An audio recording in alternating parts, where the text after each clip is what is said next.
We then took a boat, then we took a logging truck, then we got in boats and went up a river area to this sort of peninsular place called the Outpost, a place that bears had broken into, and it was a log cabin which didn't have any grit between the logs. So when it was snowing, you could look out and it could be snowing into your roof. It was very, very modern.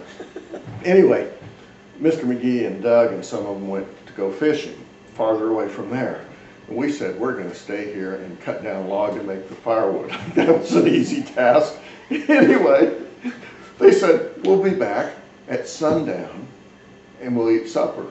Well, Mike and I weren't aware of the concept. As you get farther north, the sun stays out longer. And so the sun wouldn't set. And we didn't have watches.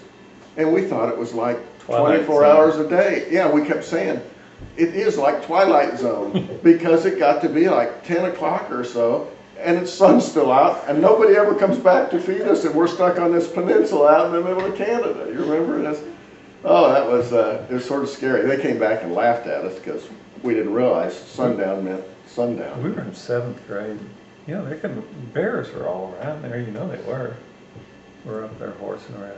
Moose are more dangerous than bears. I remember, again, a lot of things we did were mimic of other things that we'd seen. And you remember the old King Kong movie when he's coming the first time and the trees are all falling down? We were in the Narrows or somewhere, and we'd gotten out of a little canoe area somewhere. We'd gotten out and Tom was with us, and there had been some disease that had killed a lot of the roots of trees.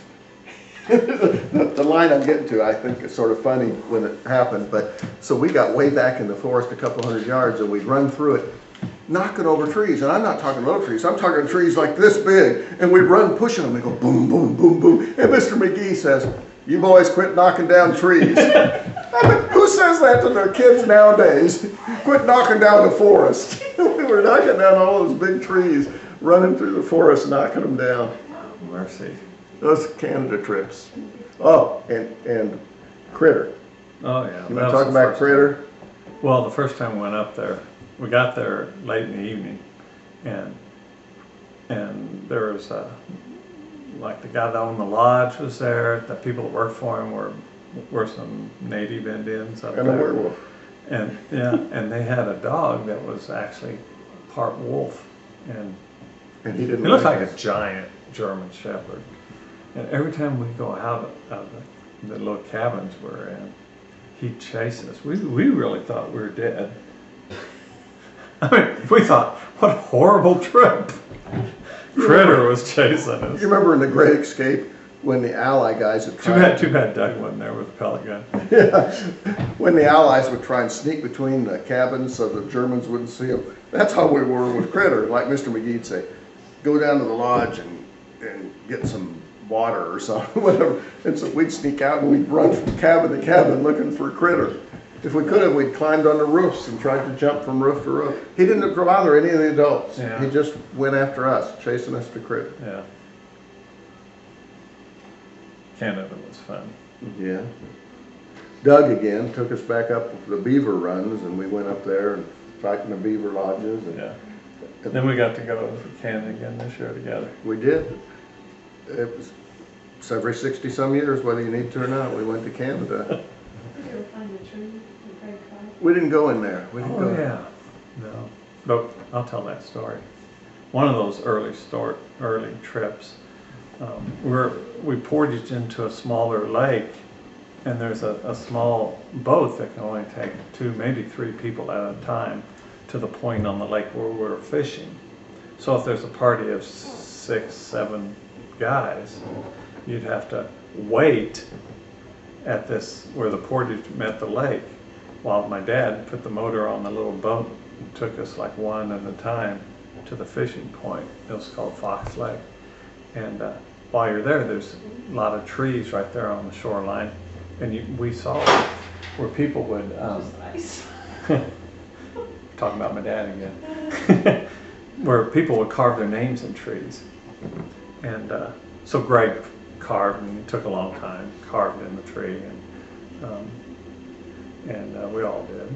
And that was like 7th grade. Yeah, I carved pretty deep too. That was 7th grade. Well, jump the story ahead a little bit.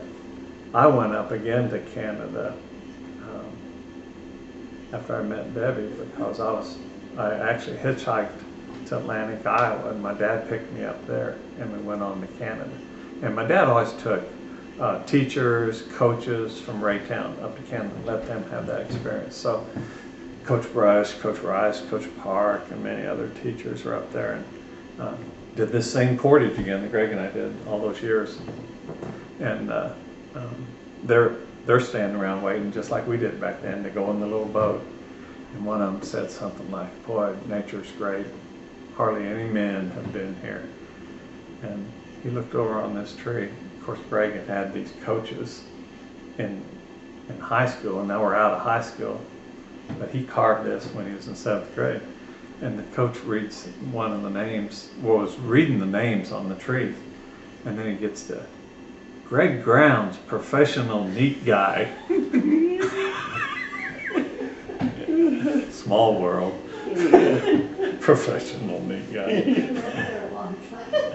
It took a long time. Hey, That's what it said. It's still there, I bet. I think they made that into a national park or something, didn't they? Yeah. I feel like we're leaving stuff out. Good stuff. We rode our bikes to the Blue Ridge Mall, which was over 5 miles from where we lived, and went inside the Blue Ridge Mall. It didn't used to have a roof on it, and That was to see the $2,000 first digital watch. yeah, It blinked red. The colon between the number, the hour and the minutes blinked red real slow, and it was $2,000. 2 years later, you'd go through McDonald's Happy Meal and they gave you one, but it was $2,000. I remember we rode up there just to see that watch. and I was on my bike, and Greg was on his. And when we came out of the stores, Greg's bike's there, but mine wasn't. And I couldn't get it through my head, where's my bike? Someone had stolen it. I just couldn't believe it. Like, where is my bike? And Greg's mom came and picked us up. Theft was not really known much in there. Yeah. But we didn't think anything of walking those miles. We walked over there for a sled party at night. I can remember doing Yeah, it. in junior high. Yeah, it didn't bother us at all. It's only Why didn't our 3 or mom- 4 Why miles. didn't our parents take us? Yeah. They got Well, legs. We thought we were too cool for school, because from 7th grade, 7th, 8th, and 9th grade, before we could drive, instead of riding the bus that picked us up in front of our house, we were too cool for that. We walked to school every day. Didn't matter what the weather was. How stupid. We used to freeze. It was only about a mile though.